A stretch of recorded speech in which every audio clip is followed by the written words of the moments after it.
dando a conocer cuáles son esos puntos claves, a veces inquietudes que tienen los ciudadanos, pues para manejarlo en esta ocasión con nuestro entrevistado desde la Presidencia de la República. Es muy interesante ese feedback, ¿no? Ese recorrido por el país, dando a conocer cada uno de los temas y sobre todo recibir las propuestas también de cada uno de los ciudadanos. Washington Pesantes, candidato a la Presidencia pues de la República por Unión Ecuatoriana, ejes de campaña electoral. Es un tema tan importante que decía mi estimado Washington, bienvenido a la ciudad de Cuenca. A propósito, ¿cómo le ha recibido? Muy buen día, Wilmer, muy buen día a quienes ven Unción Televisión. Un saludo cordial de su amigo Washington Pesantes. Desde luego me han recibido muy bien. Yo cuando vengo a la provincia de La Suay y particularmente a Cuenca me siento en casa, toda vez que yo soy descendiente de cuencanes, soy oriundo de Cuenca. Mis abuelos son cuencanos, de manera que venir a mi tierra, venir a la tierra de mis ancestros, me siento muy contento y pues siempre con esa predisposición de hablar con la gente, de difundir nuestras propuestas. Hoy en el plano de candidato presidencial, a mí me conocen los ecuatorianos, lo he servido al país por más de 30 años, de 30 años. Yo soy un docente actualmente, desde hace más de 20 años, docente universitario, pero le he servido desde distintas instancias, desde la educación, desde la justicia como fiscales, es el ámbito que mejor me conocen, de juez, y pues hoy, desde que fundamos Unión Ecuatoriana y lo lidero, haciendo propuestas nuevas, diferentes al país, porque el país necesita una renovación de esta generación de gente que lo ha servido y que hoy pretende darle una alternativa distinta, con gente nueva, diferente, distinta a lo de ahora y distinto a lo de antes. Usted muy bien lo ha manifestado, ¿no? Su trabajo más visible, por así decirlo, y quizás de su carta de presentación, es precisamente en ese excelente en la Fiscalía. Conoce muy bien el país. Obviamente los ciudadanos dicen queremos una, por así decirlo, división de poder. A ver, ¿qué es lo que hace el Ejecutivo? ¿Qué es lo que hace el Legislativo? Fiscalía y, por supuesto, el tema de justicia. ¿Qué ámbito existe, no existe ese poder de poderes, por así mencionarlo? Uno de los graves problemas que atraviesa el país, que ha atravesado en los últimos 10 años, además de la crisis económica, de la crisis social, de la crisis ética que estamos viviendo, es la crisis de carácter política. Crisis que se evidencia en el momento que un solo partido político monopoliza el ejercicio de todos los poderes. Desde el Ejecutivo se controla, es que no hay otro término, se controla a la función legislativa, en donde tienen mayoría, pero darles mayoría no significa haberles dado patente de corso. Legislativo controla la función judicial, desgraciadamente, a partir de la consulta popular, que el presidente dijo que va a meter las extremidades, vienen controlando. La mayoría de jueces pues obedecen a consignas del Ejecutivo, desde el Ministerio del Interior, desde el Ministerio de Justicia. Entonces esto hay que descontaminar. Y no se diga de las otras funciones. La función electoral, 5 de los 5 vocales del máximo organismo de elecciones son afiliados, son parte de Alianza País.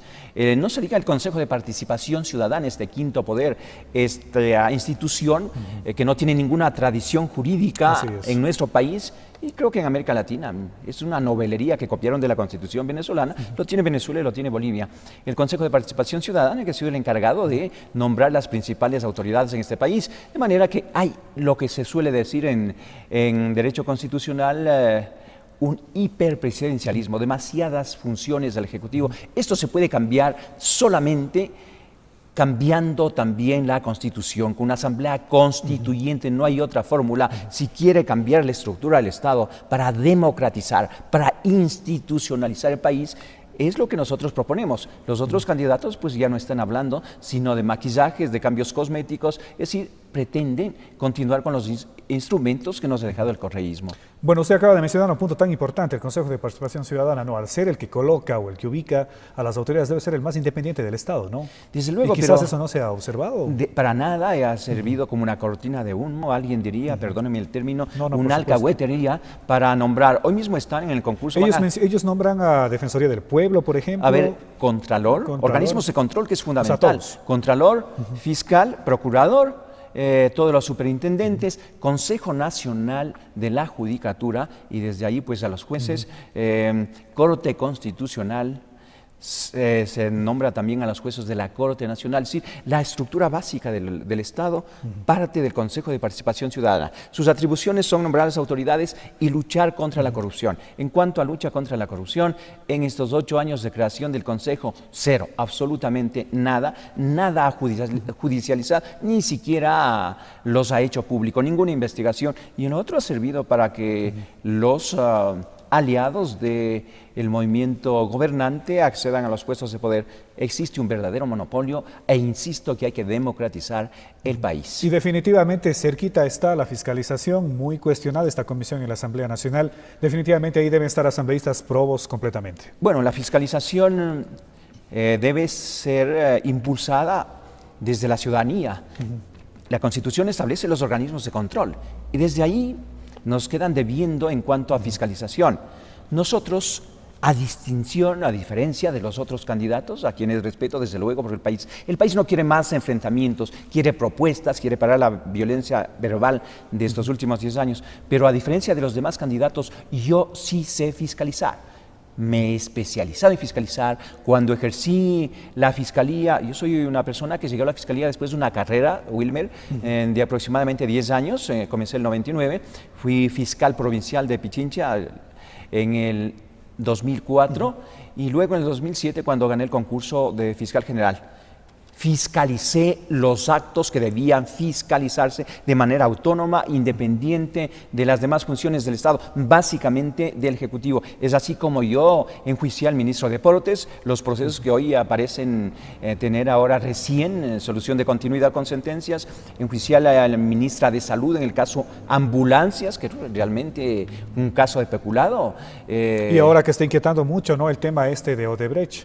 Va desde la municipalidad anterior de Quito, también algunos miembros del gobierno. Y ahí estamos hablando de un contrato de más de $1.000 millones que Odebrecht se dice habría sobornado, en definitiva, había coimado, había dado dinero quizá para que se le adjudiquen los contratos. Y en ese caso usted me lleva a recordar a la ciudadanía el principal acto de corrupción, cuantitativamente hablando, porque se habla de aproximadamente $5.000 millones. Si 100 millones de barriles de petróleo se llevaron ilícitamente la compañía brasilera Petrobras, pues entonces estamos hablando del caso más grave. Yo inicié la investigación, llegué a acusar y en definitiva eso es lo que me costó la salida a la Fiscalía. Pero yo prefiero actuar con principios, responder a los intereses de los ecuatorianos. Es un caso monstruoso. $100 millones a $50 el barril de petróleo. Estamos hablando de $5.000 millones de largo. Esta cantidad es el déficit que tiene el Estado con un presupuesto del Estado de $29.800 millones. De manera que hay una diferencia fundamental. Yo sí sé fiscalizar y yo sí lo voy a hacer porque no tengo ningún compromiso con este gobierno ni con ningún sector de poder. Felizmente no he estado en ningún partido político y el pueblo se cansó de los mismos de ahora y de los de antes. Por eso nosotros representamos una opción distinta, lo que llamamos de tercera vía, que es una solución a los problemas fundamentales en la crisis que vive el país. Así es, entre otras propuestas, vamos a dar lectura rapidito en este instante, dice: pagaremos las pensiones alimenticias de nuestros hijos, traeremos las mejores universidades del mundo. Dice, primero, los ecuatorianos también no cobraremos IVA. Ya hablamos del tema de justicia y, por supuesto, fiscalización. Nos llama mucho la atención el tema este del IVA, ¿no? ¿Bajo qué mecanismo? Obviamente, quienes manejan ahora el gobierno dicen, pero si no tenemos impuestos, ¿cómo generamos economía en el país de que vive la gente? El país está entrando, desgraciadamente, a una especie de baratillo de ofertas. Hoy se cuantifica en millones. El uno dice 250.000 empleos por año. Y no se ha percatado que 250 por 4 es millón y equipara al otro de las ofertas de crear empleo.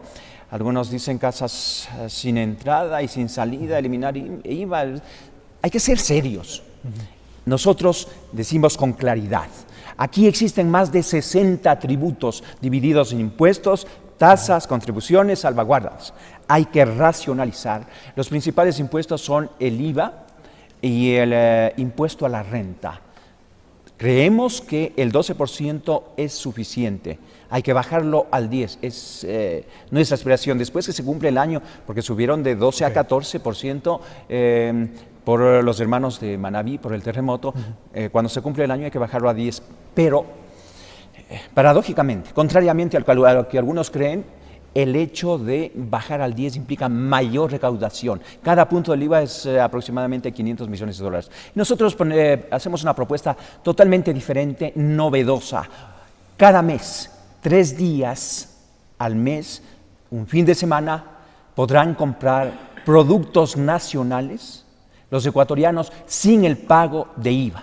De manera que es una forma de motivar, de incentivar la adquisición de productos nacionales, apoyar a los productores ecuatorianos, y entonces ahí está uno de los cambios fundamentales. Nosotros no hablamos de eliminar impuestos, hablamos de racionalizar, hablamos de dejar de lado, derogar el impuesto a la plusvalía, que implica llevarse el 75% de la utilidad. No siempre es utilidad, la diferencia entre el precio de compra y el precio de la venta. Bien, muchísimas gracias por estar aquí. Será la primera vez que está pues, por el canal de Unción Televisión. La campaña continúa, esperamos recibir en una próxima ocasión. Cuando ustedes gusten, siempre contento, es un privilegio estar acá. Acercarle nuestra propuesta a los ciudadanos azuayos y decirles el país tiene futuro, el país tiene una alternativa distinta de los de ahora y distinta de los de antes. El país se cansó de lo mismo, quiere gente nueva, honesta, que siente las bases del Ecuador del futuro. Gracias por la invitación, Wilfred, y reitero un saludo. Muy buen día, buen inicio de semana. Bien, con nosotros Washington Pesantes, candidato a la presidencia de la República por Unión Ecuatoriana. Justo lo que necesitamos, ese es el lema. Así que estaremos conociendo un poco más de usted en los próximos días a medida de cómo avance esta lid electoral. Nos vamos a la pausa, luego de la misma regresamos con más.